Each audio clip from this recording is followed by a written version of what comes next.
Good morning, traders. It's 9:02 a.m. Eastern U.S. time on Tuesday, the 11th of July, 2017. Thanks for joining me.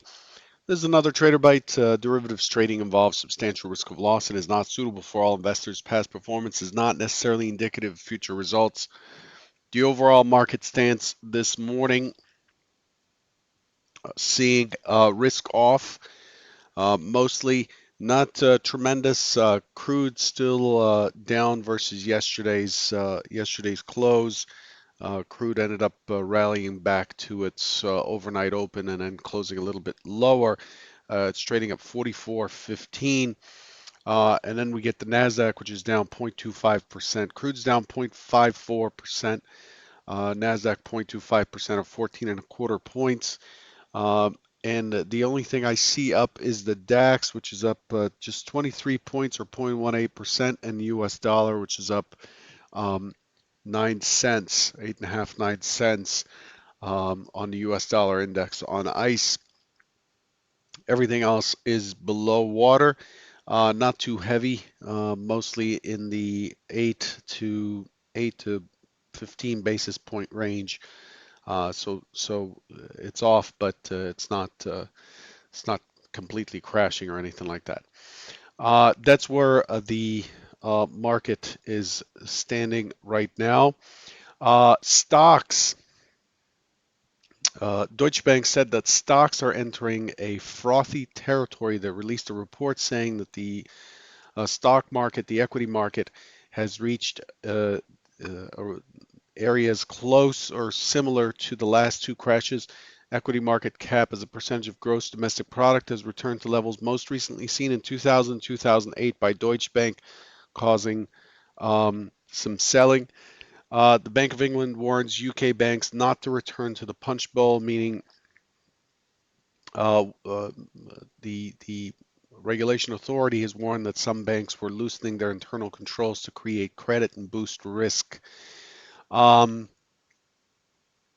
and then for those who follow the cryptocurrencies, as I have been, Ethereum has fallen below 200. It's gotten as high as 355 or so, 360 or something like that. I haven't kept up.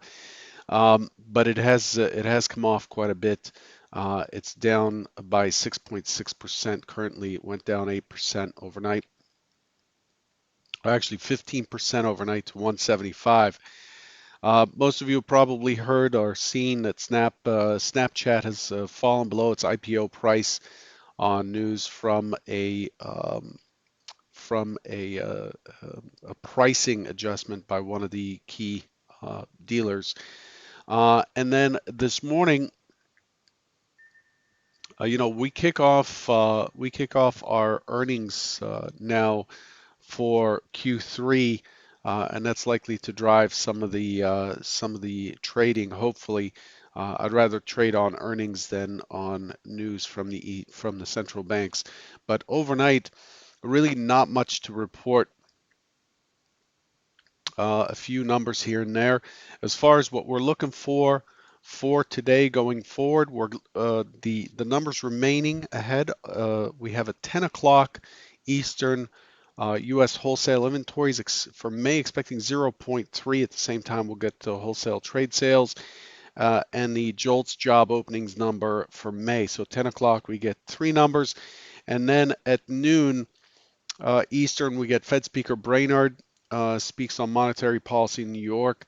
And then at 1:30, German, um, the head of Germany, Merkel, gives a speech on the German economy. That's at 1:30 for those who are trading European products. That's pretty much all there is to report as far as the news and um, what's driving the markets. Let's take a look at what we expected yesterday and how that played out. Here we go. Nice. Okay, so the primary hypothesis yesterday was open auction. We were opening right in between the two distributions from Friday. Um, we're looking for an open auction that tests lower down into the 24, 15, 50 area or so, and then Later on in the day, shooting back up to 24.33. That was the primary hypothesis. That didn't work out. The market didn't dive that deep. What did work out yet again is the second hypothesis, a small drift down and then into the low volume node here, and then the market starts to push up.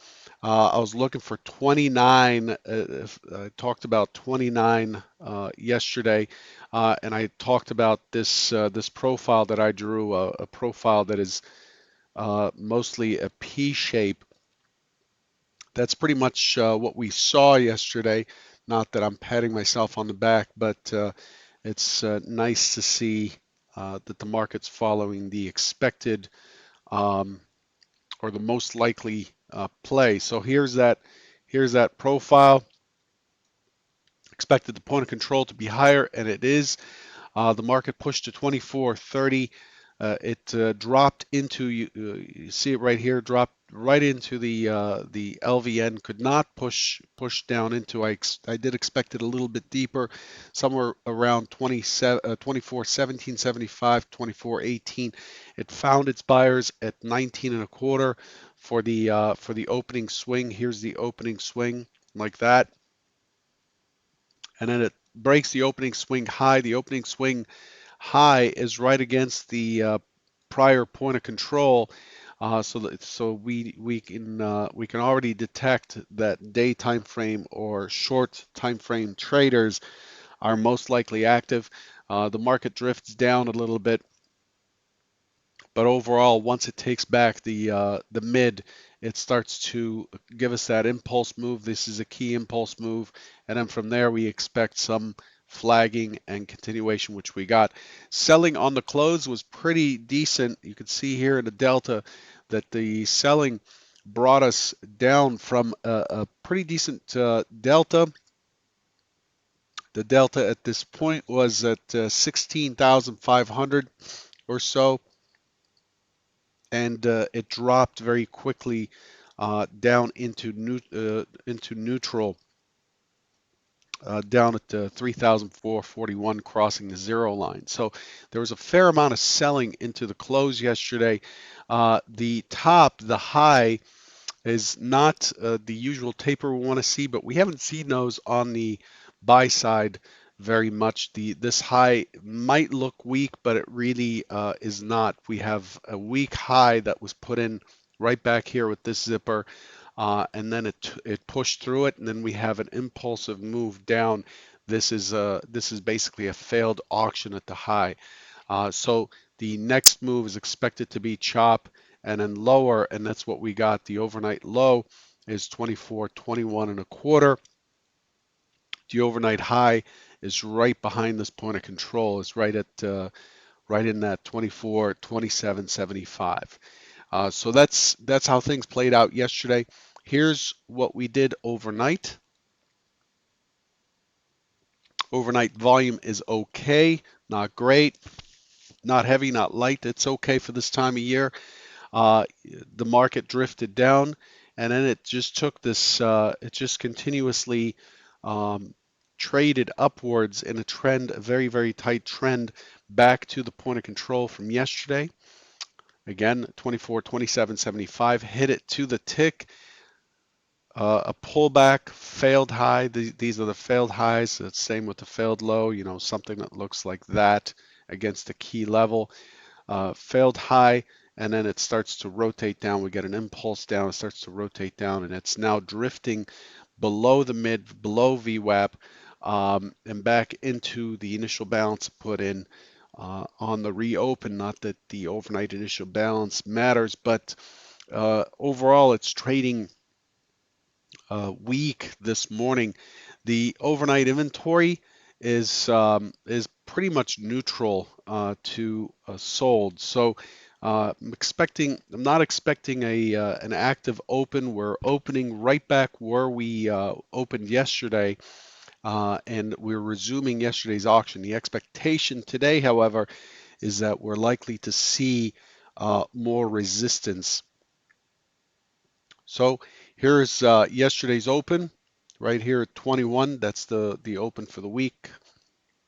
the open for the week, 24.21, and the expectation this morning is that it's likely to open in a very uh, tight chop.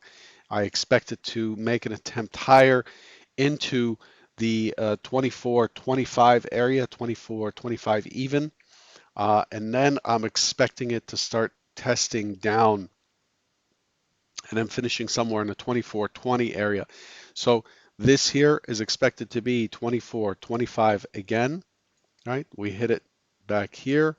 We put in an LVN, a small LVN right there at 25, and then I expect this to start to roll over, and then the first impulse will likely be down. That's the primary hypothesis. This is what I'm looking for on a primary hypothesis. It might even push towards um, the point of control, though I'm going to be looking for, what will I be looking for? I'll be looking for the market trying to push through 25. So I'm looking for large prints on the 25 or higher, but also absorption in that area, meaning more and more offers coming in. So as the market's lifting, it's it's not able to get it's not able to make ground for the amount that it's lifting, and that creates an opportunity to scale in short. Gives me the opportunity to scale in short. Again, trade your plan, not mine.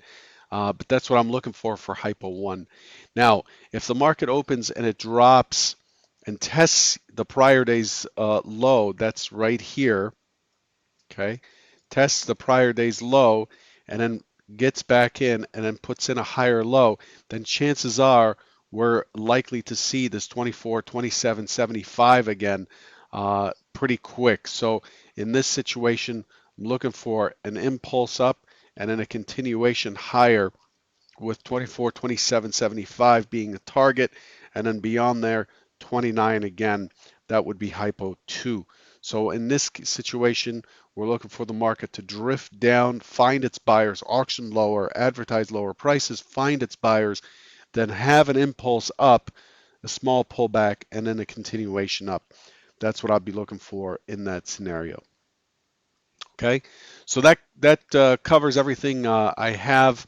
Hopefully, you're gaining something by these every day, and you're making your own plans. Please, at the end of yesterday's video, I talked about making sure you're setting goals, journaling, and comparing your goals at the end of the week. Please take the time to do that so that you can get the most out of the opportunity that you have to sit in front of the market every day. This is the toughest puzzle in the world, and it'll continue to be that.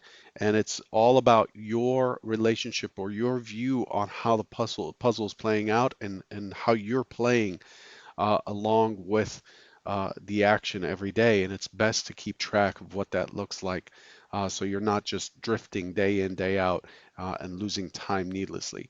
Good luck, and I'll catch you tomorrow. Take care.